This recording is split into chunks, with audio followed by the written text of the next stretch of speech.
Hey, welcome to the Wine Club. Can't afford an orchestra to do the intro music, so he's got to do it himself. Actually, speaking of intro music, hey folks, Wine Talks with Paul K online got 14 episodes up already. Really, really very fun stuff. I interviewed Joachim Splichal the other day. I had Alex Gararchi in here. That was actually very fascinating because he's on the wholesale side of stuff I'd never heard from him before, so it was really fun. But check it out because while you're driving to work and stuck in traffic in Los Angeles.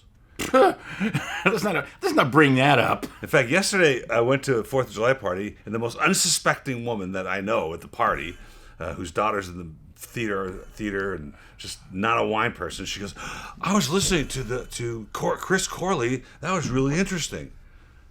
Chris Corley from Corley Vineyards, right, so, Montecito. Right? Yeah. Really interesting. And by the way, Corley says, hey, you're Armenian. I said, yeah. He goes, do you know the Bolognians? I go, like Soroya Bologna? He goes, yeah. I go, yeah, I dated her. My mom made me take her on a date. Really nice girl, really good looking at the time. But I only went on one date, so that'll tell you something. Yeah. I don't know what it'll tell you, but it'll tell you something. Anyway, so... be that as it may. A couple of things, Ed. One is... A couple of things, yes. I don't know if you've ever seen this brand sheet. This is a brand sheet we call it in the business. Mm-hmm. These are all the things that we've been able to source out and find some really good juice on. Isn't it? Pretty cool layout, huh? Very nice. Some interesting wines. I know. Every time I go through stuff like this, I go, God, I remember that wine. Yeah, it's really good. You know? And then here's the latest coming out. Now, the problem is le gros cul. That means the big ass. I figured something like that. There's a donkey on there, right? Yeah, there's a donkey on there. But the feds could say, you know what, we don't like that. Well, anything's possible, man. You know. But so if you consider the name Le Gros Cul, 2018 Mendocino Merlot, it's great Merlot. Could we say it's kick-ass Merlot? Yeah. So here's the first line. Some wines are just bigger than others. Oh, that's cute. Who writes your copy anyway? Hey, so what? 40 years ago, what was it? 40 years ago, very, very interesting. September? Wolfgang, with a Wolfgang wine. Oh, German? No, Sonoma Zinfandel, Wolfgang Zinfandel. Really? Yeah, because it was a wine that was sourced by Wolfgang Morendell, who is Austrian, but also was bringing a lot of German wines. Who was a good friend of your dad's, maybe still is. I don't know. And obviously, back then you could buy wine pretty cheap, so he had this. Single vineyard, Sonoma County Zinfandel was $5 a fifth. Speaking of Germans in the wine business, Henry Price emailed me the other day. Oh my God! Remember him? Yes, of course. I used to work with Henry. I used to sell. He saw something on LinkedIn or something. He sent me a message. Well, he's still bringing in Bergweiler, which is one of the best German estates there is. Yeah. And the white was really interesting. It was a Grave del Friuli.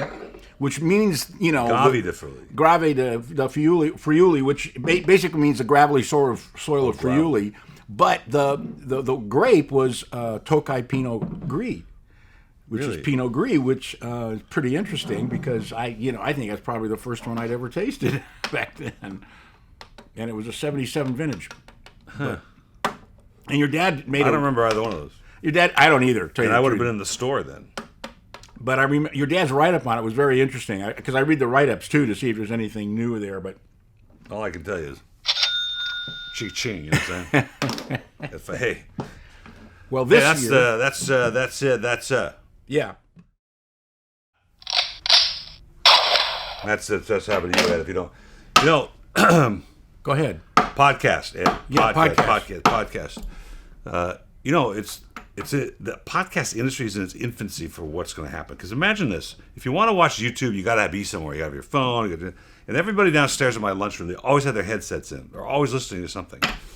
And so the podcasting is like your remote roadie, easier for you to say. Radio, right? So you can listen to any show you want, anytime you want to. We've already got more podcast listeners and listening to the podcast than most of the videos. So I hate to tell you that. Yeah, but isn't there a point of no return? Isn't it going to be oversaturated at some point? Well, it depends on what you want to listen to. Well, I guess. So what? This first wine, the Château Matignon. I think it's great. Now, I've had mixed reviews when I've poured it, and that's because it's organic. It's organic Bordeaux. And organics are different, okay? They're not organic like, oh, so hippie, man. We're gonna do this. That's if you want. Is it natural? It's natural. If you want, biodynamic wines, there's all kinds of ranges of what they are. I've seen very rustic and very hard to drink and unpleasurable biodynamics. They're made well. And then there's things like this, which is a great Bordeaux. The grapes are organic, which is not, that typical in Bordeaux. But Not typical at all. I've had some people say, well, it's a little bit of a departure from what we're used to. I'm like, well, okay, that's true. You should be open to little departures from what we're used to. First of all, notice the color. Hello. I mean, there are 8,000 chateaux in Bordeaux. They're not all going to be the same. No, I think this is intoxicating nose, the fruit. I think it's great. Well, it's a 14, which was not touted as the greatest year in the world, but now they're coming around. I totally disagree with that. I think 14 was one of the best sleeper vintages of all time. You know what? I'm going back to the same people that I poured this for. Half of them said, well, it's kind of interesting. The other half said, well, I don't know. I'm going to go to the I don't knows and say, you're nuts. The problem with this wine is when you pour it, we open it and pour it, there's so much stuff going on. You need to give it some time to open up because this is basically Merlot and Cabernet Franc, which are usually softer wines, and this is anything but, Is it Merlot Cabernet Franc or Merlot Cabernet? No, they're growing more Cabernet Sauvignon now in Saint-Émilion, but they're still primarily either Merlot or Cab Franc or both. Biologique. B.O. in French. Could we get on with this? B.O. is basically organic. Biodynamique is the biodynamic stuff. So you don't get confused with biologique versus biodynamique. Two different things. But I don't know. I think this has a wonderful bottle age. I think it's got great fruit. I think it's got a long way to go. $21.99 on the shelf, $12.99. You're not going to pick up too many Bordeaux for $12.99. And, this is a wine you could sit on for 10 years. And if it's properly stored, or fairly properly stored, it's going to just keep getting better and better because it's all there. It's just tight and closed in. I imported for my dad, and he sort of raised his eyebrows. What does that mean? I don't know. I'll raise my eyebrows. eyebrows. Bushy these days, what the hell? I give up. I just think the fruit component, it's got an age component. It's got a lot of things going on that are quite nice. But I have to say, it's different than what I was expecting from Saint-Émilion. Okay. Right, because it's organic. That's the difference. Those are the differences that you're starting to develop. Is that what they are? This is. I didn't know that. I did not know this. Yeah. And now what is this? This is so good. It's I can't even pronounce this. But it's Frankovka Modrá. This is the stuff from Doug Marjoram. Frankovka. Yeah, from Slovakia, right? I remember this wine. So good. But this is from the. Pretty sure this is from what's it called? The Todd English defunct club. Oh. Who brought this Martin? Yeah, it is. So, folks, we are the benefactors of, I think, very well curated wines. In fact, the Bordeaux is from the same place. The Me Too movement got to the famous chef Todd English, who had a club, but they never launched it. And, of course, when they didn't launch the club, they needed a place to put the wines they had already bought, curated, and resourced. And we were the great recipients of that opportunity to put wines in this club at a price range that's affordable. I think this is really fun. Is Slovakian or Slovakian? Well, Slovenia or Slovakia? No, Slovakia. Slovakia. Yeah, Slovakia. Which is the birthplace of modern wine, So. I'm waiting. Slovakia was the birthplace of modern wine. I'm still waiting.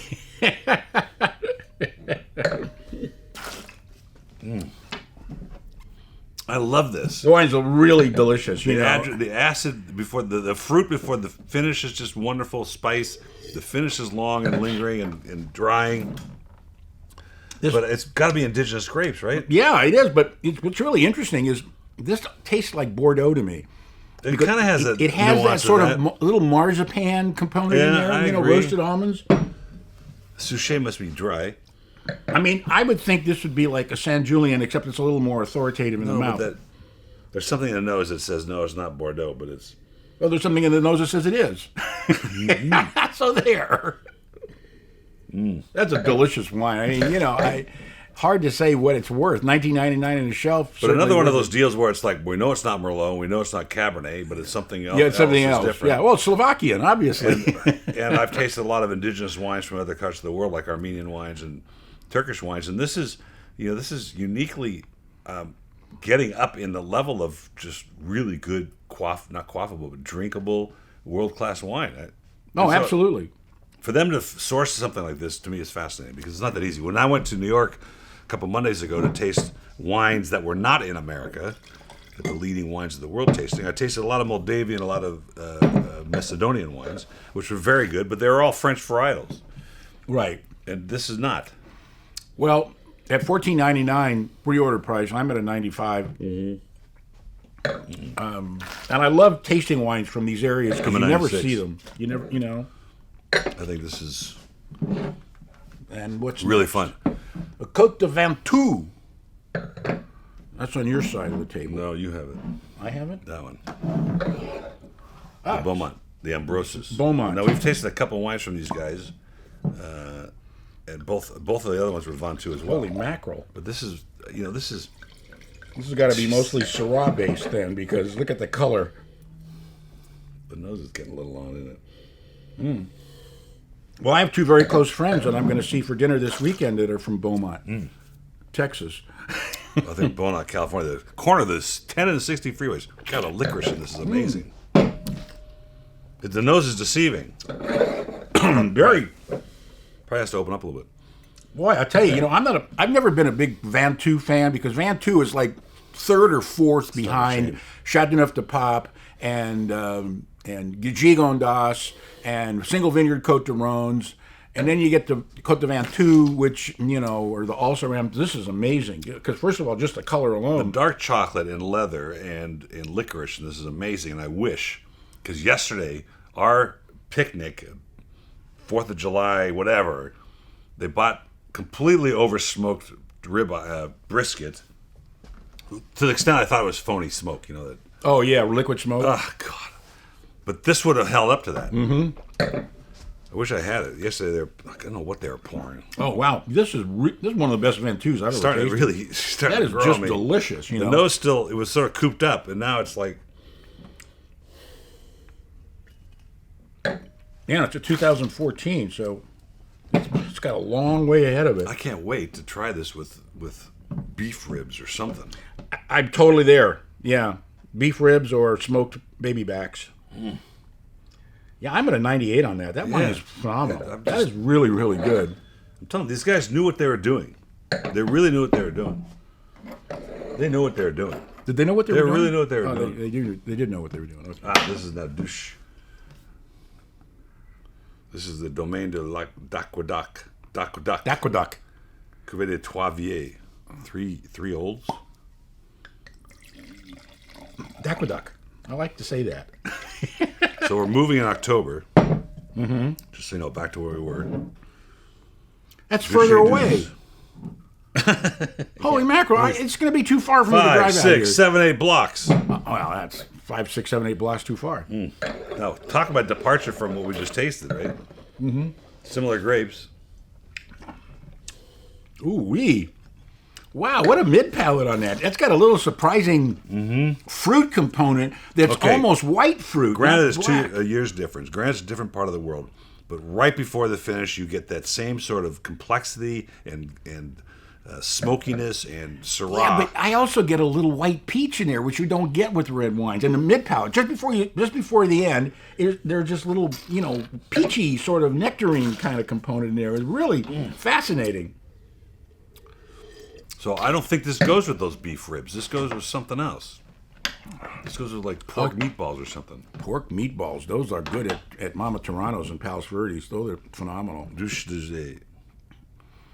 Well, I'd serve this with my gumbo on Sunday as well. Domaine de l'Aqueduc. Lacaduc. Easy for you to I like a lacaduc. Say that fast 3 times. Okay. You come to the viaduct. Why do you need a viaduct? I don't know, viaduct. I don't know. I got my pajamas, I'll never know. This I is shot 20 an elephant in my pajamas. How I got my pajamas, I'll never know. Anyway, we proceeded to remove the tusks, but they were embedded so firm we couldn't budge them. Of course, in Alabama, the tusks are looser, but that's entirely irrelevant to what I was talking about.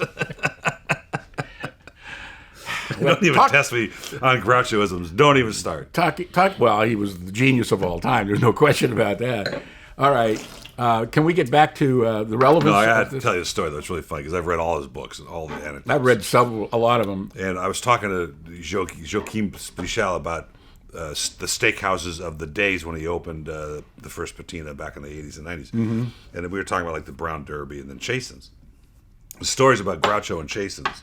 That he'd walk in, and because he was so famous and he had such a famous gait, that he'd walk in and he'd just he'd come to somebody's table he didn't know, and he'd open their bread basket, he'd take their bread, and he'd thank them, and he'd move on. And you would go home going, Groucho took my bread. Well, every now and then I get into a Groucho mood, and I'll go on YouTube and find old videos of him on like, What's My Line? Mm-hmm. They are hilarious because here he's with three of the staunchest, most quietest and reserved people: Dorothy Kilgallen and Bennett Cerf and Arlene, whatever and everything. And he has them in stitches. Yeah, they can't control themselves. Yeah. They laugh so hard. I know Bennett Cerf was on that. Bennett Cerf, yeah, he was on that show. It was some of those are absolutely hilarious. Really funny. I mean, absolutely unbelievable because you're sitting there with tears coming out of your eyes because they're laughing so hard and they're trying to compose themselves because they're on live TV. This is not a tape. And it's not reality TV where you're supposed to have decorum in those days. Yeah, right. Anyway, can we get back to the wine just for the hell of it? Yeah, with that. Yeah, okay, this comes from Languedoc, I assume.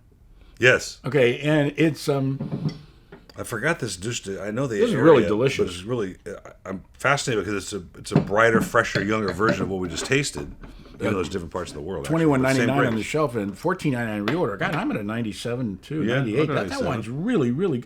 It's so different though, you know. I mean, there's something. I didn't get what I was expecting. The nose is different than the character, and the character sort of changes on you, right? Mm-hmm. It's sort of different. I'm really excited about that. That's a really nice bottle of wine. Okay, and now for something completely different. Circadia. 2015 Circadia. This is Ukiah, but it's California's own. Isn't Circadia a This is a very firm departure from the regular. I mean, it's firm. Sauvignon Blanc is anyway, but this is past the grapefruit. Oh wow! So now I'm getting some wonderful like lychee and melon. I forgot the melon. It's like cantaloupe in this. Well, yeah, it's almost more like Chenin Blanc than it is Sauvignon Blanc. Mm-hmm. I just want you to know, by the way. Look, got loads of melon. I just want you to know. Go ahead. That when I was at the leading wines of the leading world in New York, whatever you want to call that tasting through wines that not in America, that I was complimented on my spitting. Because they had a very small spit buckets, and it was crowded. And I'm trying to get and I was doing my dad's thing, right? I'd come to the side of the table. Right. And let's get through them all. Did you have your little portable seat? I did, unfortunately. They wouldn't let me on the plane with it. So, my dad used to go to these tastings. He had this portable cane seat that he got leftover from his pharmacy days when he used to rent, convalescent stuff, right? So he'd stick the seat at the end of the table, and then the seat would come out, and he'd sit down, and he'd tell the vendor, let's go through all of them. And they knew he was serious about buying. And they're standing around, they're sticking their glass out, they're shooting the breeze, trying to tell you how much they know, right? But my dad's there to buy stuff. Right. And so they quickly figured out that's what I was there for. Right. So I'm like, let's go through them all. They're like, what? I go, all of them, let's go. Whites and reds, let's go. Yeah. No time for nonsense. And then I had to spit, a foot or two away because there's so many people. And one guy's looking at me, he goes, the Macedonian guy's like, that's pretty good. This is a very unique wine. I mean, it doesn't taste like Sauvignon Blanc, but I love it. Thanks for listening, Ed. Well, we're here to talk about the wine that these people are getting or have already received. And this is full-bodied, void of all that, citrus acid you would get in a grapefruit version of this. That's why I remember now buying the wine because I loved its full body. I think it's delicious. It's a lot of weight.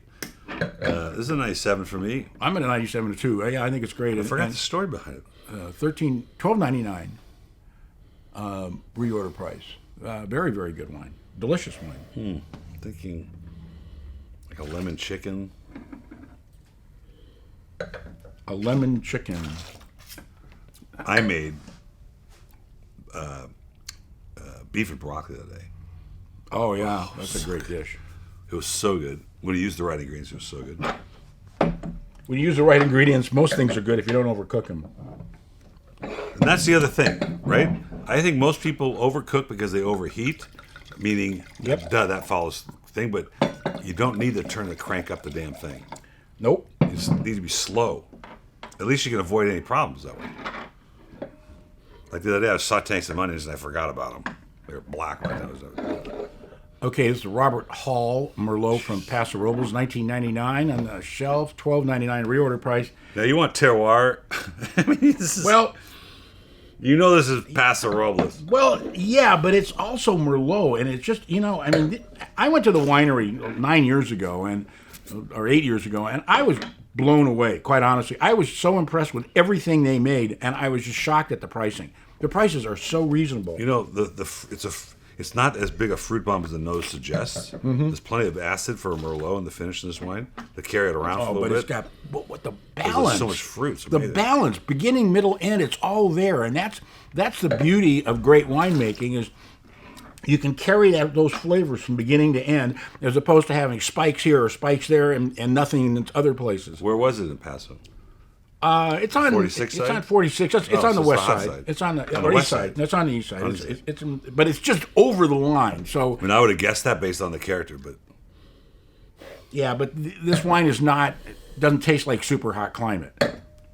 Don't forget, Paso gets pretty hot, but those nights can get almost freezing. They get really, really cold at night. Well, but it's still, regardless of terroir included the weather, they usually have this pretty fruit middle. Mm-hmm. And this has it, but it's subdued and it goes to a nice drying finish. That's delicious. I'm at a 98 on that. That's just really good. Really, really nice wine. So the other night I went to my brother-in-law's and I took some Kalemkiarian, Clos de Kalemkiarian, which is the second label of Château Kalemkiarian. And then they tasted it, all the guys tasted it. And then somebody brought in a Faust Napa. And their first, one of these boutique things. One of their first impression was, it's Napa Faust. And I go, but it's got a huge, like typical, boom, fruit coming out of the middle. And I said, okay. I go, one of them is a judge. Two of them are judges, and they want to learn about wine. I said, let's just sit on both these wines for a little while. I said, I want you to taste this Kalemkiarian again, taste the Faust again. Eventually, as the complexity of the Bordeaux came out, and the simplicity of the Napa Cab evolved, they started going from the Faust just because it was Napa and Cabernet, and they know the label. Mm-hmm. To the Bordeaux, going, okay, now I'm starting to see. Yeah. Right? I'm starting to understand it. And I go, this is really cool stuff. Even though both wines are great. I'm not dissing the Faust. I'm just saying, understand the differences. Same vintages, same kind of grapes, different parts of the world. What do you think of this, Ed? You know what really upset me about this wine? More than anything? We were sold out. Yeah, that's it. I couldn't get any. When I first tasted this wine, I went, oh my God, I'm in love. I love this stuff. And how much white Rhone is there? 3%? Yeah, it's very little. There's hardly any, and it is delicious. It's made by a woman, a very attractive woman, as a matter of fact. I forgot her name offhand, but she's one of the few women winemakers in France, although that is changing rapidly. That's changing, and hopefully good. Wow. Is Grenache Blanc, or what else? It's Grenache Blanc. It's... Marsanne, Roussin? No, they don't have those in there. It's too expensive. Uni Blanc, Grenache Blanc. Colombard? No, I don't think they put Colombard in it because I don't think that's a Rhone grape. But it's mostly Grenache Blanc. There may be some Roussin and probably a little bit of Viognier because I get a little bit of spice from the Viognier. That character. But I like the leanness of it. Well, it is and it isn't. I mean, yes, it's got leanness in the finish, but it's got some really nice, powerful fruit flavors in the front. Well, but they're not going to be fruit bombs anyway. That's not what they're meant to be. Great balance. Incredible flavors, all the way through. Again, like the Merlot that we just had. I love the fact that beginning, middle, end, it just all flows naturally. I'm at a 99. Did you get tangerine in the nose? I did. Yes, when you said it, I got it. The power of suggestion reigns supreme. Mm-hmm. Anyway. Hey, that's the Vintners Series 4. What is this? It's June 2019. What is this? I like it so much. This is lunacy is what this is.